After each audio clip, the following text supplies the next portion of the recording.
Hey guys, it's me, Cupid, and I have schizophrenia, so just getting that out of the way again. Um, yeah, I don't know if I have to announce it every time, but I kind of feel like it should be known, so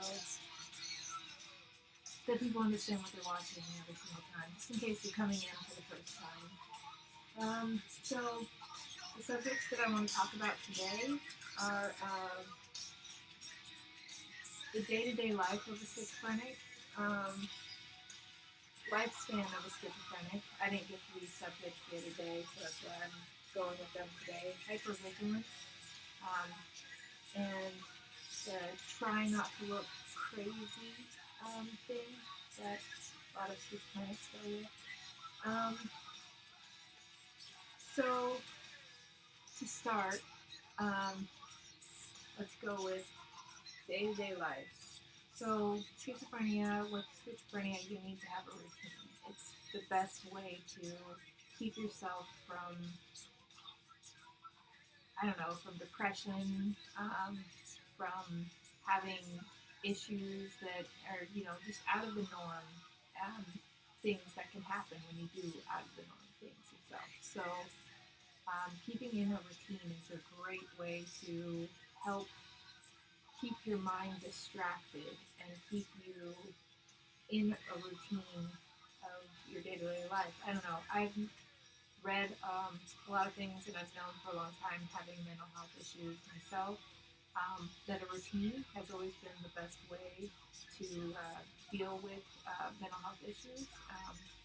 Like making your bed in the morning, taking a shower after you get up, just like what kind of things could be a routine. This isn't necessarily what someone's routine has to be, but my day-to-day routine, um, I go, I wake up, um, I go wash my face or whatever I can do. I wash my mouth guard, things like that. Um, then I go for a walk. Oh no, you know what? I go feed my animals. So I have a bunny rabbit and I have a cat. So I go feed my cat. That's pretty easy. But then I have to go and I have to feed my rabbit, which means that I have to also clean her cage. So I have to clean out all the poop from her cage, get it all out, and give her a clean area again. Sometimes I have to clean up all the hay that she gets everywhere.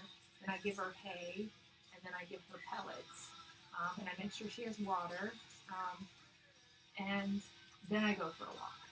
And I take a mile walk every day, at least while I've been doing the quarantine. This is just my quarantine schedule because my schedule is a little bit mixed up depending on the day without the quarantine.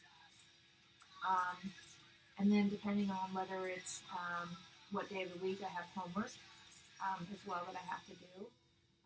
So once I get done with my walk, what I usually do is I'll make this video and then do homework, or I'll do homework and then make this video, depending on what I do. So after a shower, um, after I get home from my walk, I take a shower and then I do these videos or homework, depending.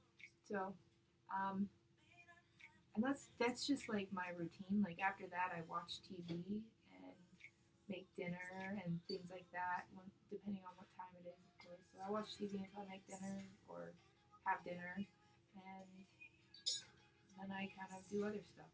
So then I feed the animals again. um, that's my day-to-day routine during this quarantine. Um, so we deal with things pretty regularly. It's almost it's dependent. We could be on medications and it could take it all the way. For some people, it takes it all the way. Um, Not for everyone though. There's still things that you deal with regularly, and you just have to move past it, or you have to go to therapy or do interventions, things like that. The things that they provide for you that could help with schizophrenia. Like I go to groups, different things like that, that I can get out and talk about it with people who are like me. Um, then I, oh right. So if you're medicated, it sometimes it doesn't help at all. There are certain people that medication doesn't affect them. It doesn't help them. They don't react to the medication, and then they need extreme help, which then it affects their day-to-day life even more because they're still having issues every day. And so most of those people isolate and they stay to themselves and they don't do anything outside of the issues they have, which is really devastating to hear because I think that it's hard. And I want to, I'm getting my PhD and I want to one day be able to help people like that. Um, and I'm hoping to be able to give them a healthy diet on top of medication, on top of other things that can help them, activities that may be able to help them. I want to provide a daily schedule for them, a thing that could take most of it away, at least. Um, just a routine, pretty much. So, um, so people isolate when they have symptoms, and then there's also people who isolate all the time. So it's really just like a day-to-day life of a schizophrenic is dependent, but again, you need to have a routine. It is helpful. It really is. It gets you out of your head. So yeah, I I'm gonna leave it at that for that. I probably will talk about that more just because it can really be dependent on the person. And if I talk to some people, maybe I'll learn their schedules and talk about those kinds of things that they do. Um, the lifespan of a schizophrenic. I've done a lot of research on this. I first did my research on it like 3 or 4 years ago. I think it was 3 years ago. It was right at the beginning of my it was right at the beginning of my third episode. So within the first year of it, it was only like a few months into it, which I wasn't having it wasn't severe. It was actually still good. Like I had good voices, and they were being good to me, so it wasn't bad, you know. So that's why it wasn't affecting me as much. But I did some research, and when I found out the lifespan of a schizophrenic, I actually cried for the first time.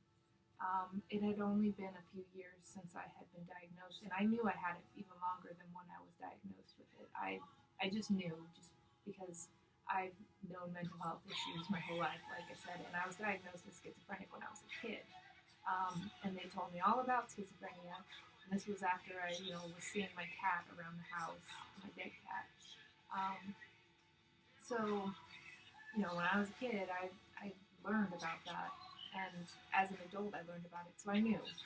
But I cried. I cried for the first time hearing how the lifespan of a schizophrenic was. When I first did the research, it was people lived into their 40s and 50s, and that was on average 40s, 50s, and sometimes 60s, and it was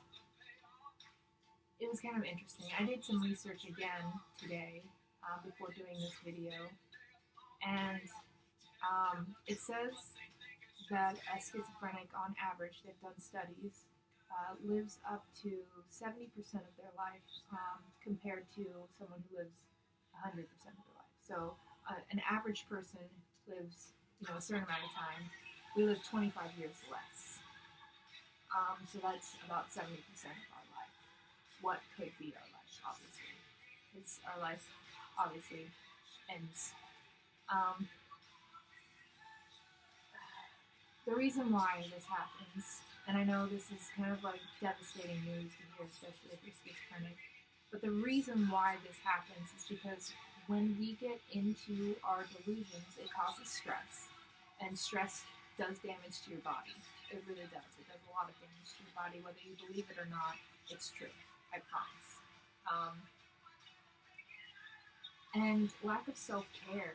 There's a lot of people who, when we get into our delusions, we don't take care of ourselves because we're so caught up on what's happening that it's hard to do the regular routine that we need to do. And suicide. Suicide is actually a a very popular way for people with schizophrenia to die.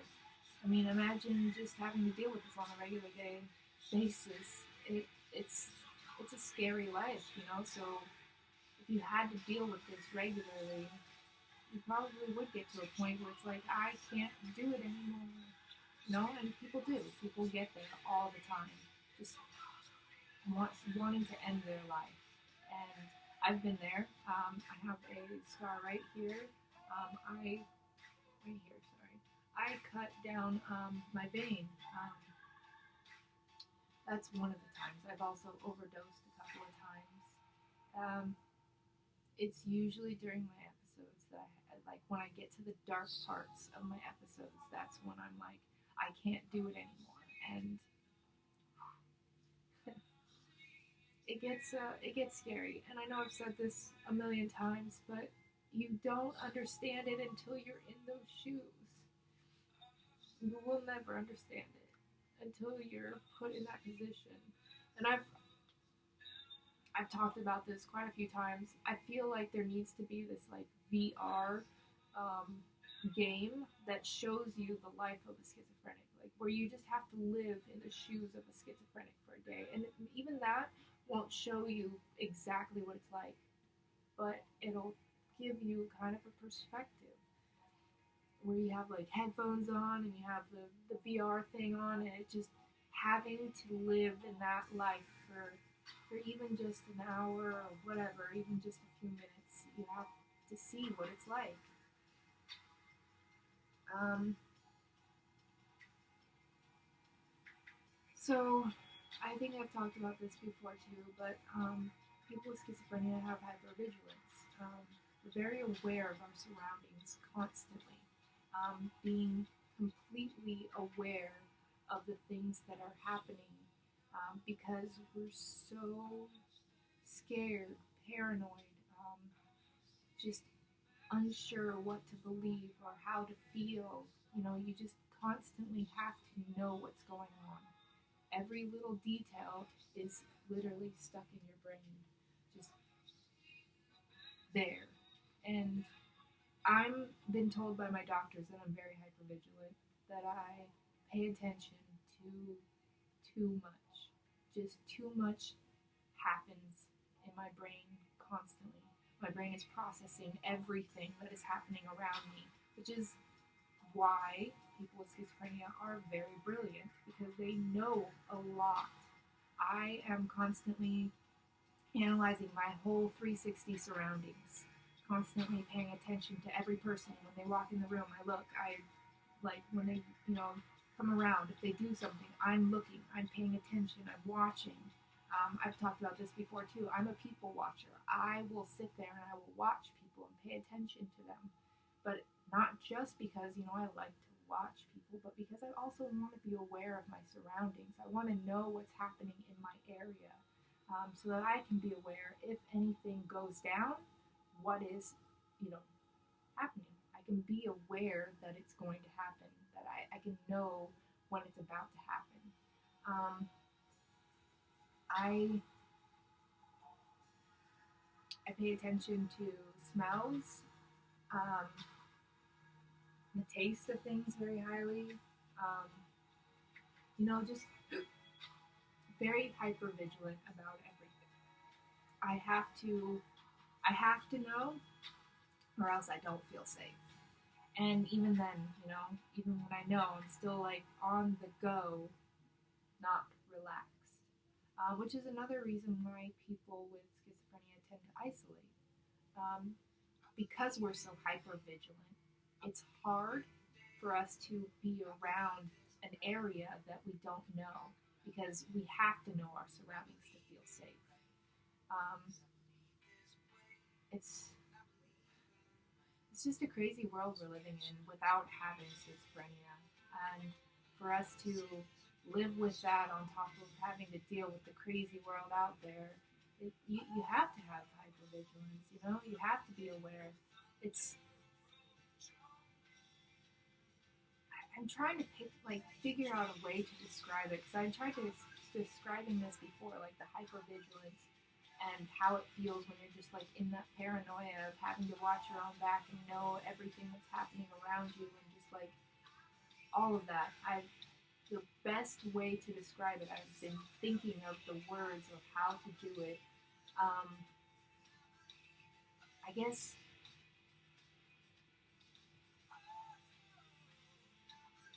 oh wow, I can't think of anything good off the top of my head. Like the best way to describe what it feels like.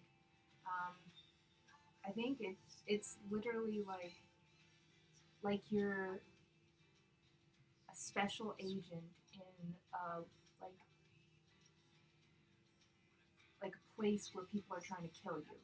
You know, like you have to be fully aware as a secret agent or a spy or whatever you want to call those things. Um, you have to be completely aware of your surroundings constantly, and you have to know um, that you have to know everything that's going on because someone is trying to kill you, and you never know whether they have gotten other people in on it. You don't know if these people around you are in on it. You don't know if they're trying to hurt you. You don't know if they're trying to watch you to get information so they can go back to the person who's trying to kill you. You don't know, so you never know. You always have to be aware, and yeah, yeah, that's the best way to describe it. I think. It sounds crazy, but those kind of people do exist in the world, and it exists inside of us as well. Um, I'm not going to be able to get to that trying not to look crazy in the world type of thing because I'm already past 15 minutes. But I want to leave it on a good note. There are ways to treat this, even if you feel like there are no ways to treat it. There are things that you can do to help yourself out of it, and it's a hard, long road, and you're gonna have to work at it for the rest of your life. But if you really want to survive in this world, if you really want to be rid of it, if you really want to try your best not to have to deal with it, um, there are things you can do. Whether it be medication or whether it be therapy or whether it be different things that you do. I know that there's a lot of research into other things. Maybe you need someone to help take care of you because there are people who do need someone to come into their home and help them um, on a regular basis. Um, there are other things that can help too. Diet, exercise. Uh, I don't know. I know that there's a lot of different things, and I'm not fully, versed on those kind of things. I don't know everything yet. I probably never will know everything, but I'm still studying and I'm still learning. Um, and I think that I'm finding my way. The things that help me may not help you though. And I'm learning the different things that can help anyone, not just myself. So I have to help myself first though, because the only way to help someone else is to help yourself first. And right now I need to find the things that help me. And then maybe those things can help someone else. But even then, I'm going to learn other things because whether those things help me or not, there are things, they are things that can help someone else. We all react differently, okay? We all react differently to everything. Um, so just because it works for you doesn't mean it works for someone else.